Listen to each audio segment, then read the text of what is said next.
Опфатено уште едно лице со истражната постапка за пожарот во дискотеката Пулс во Кочани. Во текот на досегашната постапка се обезбедија докази согласно кои засега осомничениот се утврди дека е одговорно лице, реален сопственик на осомниченото правно лице, Агенција за обезбедување на имоти и лица од Скопје. Согласно доказите, тој раководел со деловниот потфат и целокупното работење на агенцијата, заедно со претходно осомничениот управител и со овластеното лице на подружницата во Кочани.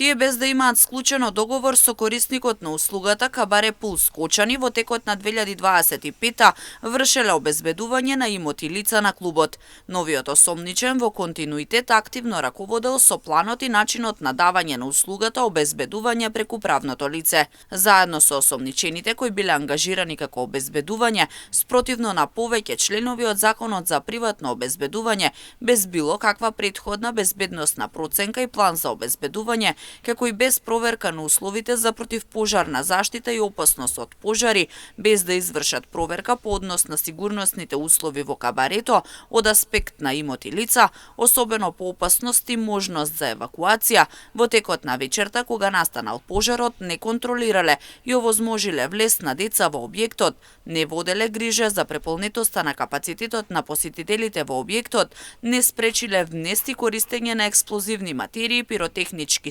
средства од членовите на музичката група, со кој бил предизвикан пожарот, поради што настапила смрт кај 62 лица, со тешки телесни повреди се здобиле 157 лица, а со телесни повреди се здобиле 54 лица, стои во соопштението од јавното обвинителство. Врз основа на судска наредба, вчера беше извршен претрес на две локации во Скопје во Пробиштип, како и во автомобилот на осомничениот, при што беше одземена обемна документација поврзана со правното лице и електронски уреди. Лицето е лишено од слобода и со оглед на сите околности и законски основи, јавниот обвинител денеска до судија на претходна постапка од Основниот кривичен суд Кочани ќе достави предлог за определување мерка притвор.